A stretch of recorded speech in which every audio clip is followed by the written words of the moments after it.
When I mean defend Kawelagithi, when I mean defend Kawelagithi, I mean actually challenge some of the negative views that are harbored by America about South Africa. I mean, I mean, defend decisions such as signing your land expropriation bill, for example. I mean, when Trump actually ambushed with the stack of newspapers on that discussion, I mean, obviously it's propaganda. It's not grounded in facts. You would know that if you know America and how it actually used propaganda to bully others. You would know that. I mean, if there was a burial site for murdered Afrikaners, for example, would know about it here in South Africa, but it doesn't exist. It was a lie. It was just put together in order to achieve that objective. So instead of giving John Steenhuisen to respond to this question about white genocide, maybe if his intention was to defend South Africa, he would have responded to it and he would have said, no, there's no such thing. Even these newspapers, the news about these newspapers, they are actually not correct. They are a fake, either an exaggeration or they are a fake altogether. He could have said that because we know that is what they are anyway. If he went there to defend South Africa, he would have challenged those views. There was something about land expropriation without compensation. I mean, he should have defended that decision. He should have defended that decision. This is what he would have done if he went there for the purpose of actually defend South Africa, defend the sovereignty of South Africa. But instead, he was deflating, and because his focus was on rebuilding the rapport with America. The entire, in fact, even if you start looking at the delegation itself, you would find out that key figures like your Johan Rupert and your Honor Els, for example, were actually brought on the request of Donald Trump. This was not entirely Cyril's delegation.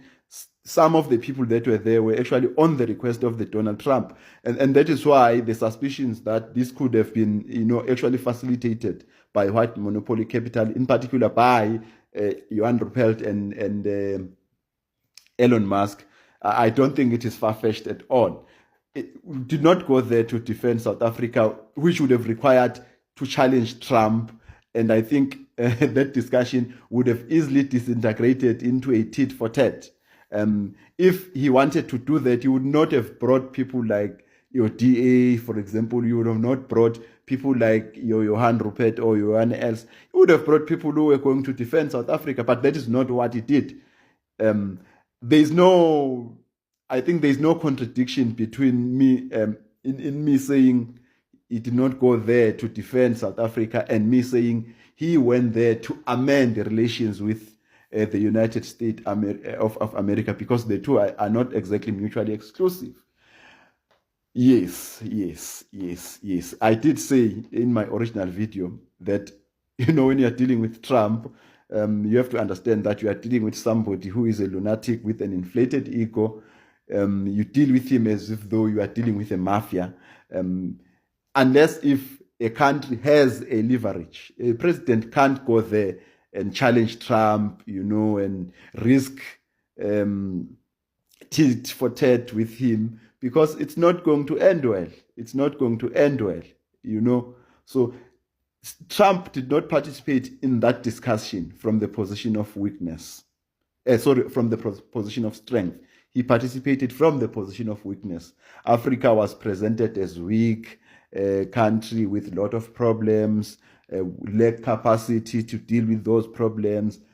We need help from America. About Johan Rupert were actually speaking about drones that they said President Zuma actually shut down. They said they want drones to be everywhere. I think they are trying to sneak in this thing about Starlink. The thing about Starlink is it's going to be expensive. It's going to have a lot of coverage, but it's going to be very expensive. That is one thing they are never going to say about it. Most likely going to be expensive than any network provider that we have. But angikho lapho. The point that I'm making is he went there to rebuild this rapport, and I think he was prepared to pay whatever cost that was necessary. Again, if he went there to defend South Africa, his delegation would look a lot different than how it actually was. You know, that is the point that I'm making. That is the point that I'm making. He knows that first and foremost he needed to have DA there. He needed to have DA then, specifically because he knows that it would have not have been easy for Donald Trump to take him seriously. So he needed DA to be there. He did not defend South Africa, even to a certain extent. Even,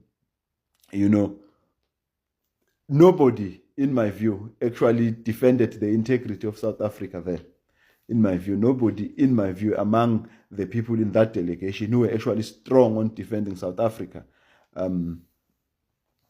So this is what I mean when I say they did not go there to defend South Africa or to, stand up for South Africa. No, they went there and they presented South Africa as weak, as needing help, needing assistance as a country that is currently struggling with the capacity to deal with its own problems, such as the high rate of crime. I know Johan Rupert, for example, he is complimented a lot for actually saying no, but crime is a problem for everybody, and the majority of victims of crime are actually black people. He's getting a lot of compliments for that, but I don't think it was anything much to write home about. At the end of the day, the entire framework that delegation was operating on was just the one that was designed such that it achieved one single objective, and that objective would be to mend the relations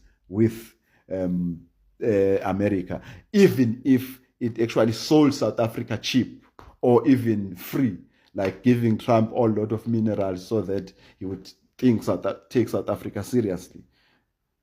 Ngilapho nje mina qha. There is no contradiction between me saying, he did not defend South Africa and me saying he went there to mend relations. And those relations, by the way, are actually not going to be relations that are going to exist on equal basis, as some of us hope it does. It's actually not. America is still going to play bully. We know why. Because America knows that South Africa cannot afford. South Africa cannot afford actually to challenge it. Because if America, for example, can actually sanction South Africa, the South African economy would actually collapse. Now, whether we like America or not, but it has that hand. Over 600 companies, American companies, operate in South Africa, employing over 134,000 employees. We have your AGOA, that is a formal free trade agreement with America, which we don't have with any of the BRICS countries. America is important for our current to short-term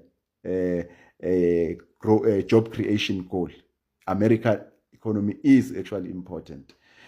In saying that, I do not say South Africa should choose America and ditch BRICS. No. I advocate for what Kwame Nkrumah said some 63 years ago. He said, we must not face east or west, we must face forward as Africa. We must not choose between the imperial superpowers. We must not choose between the superpowers.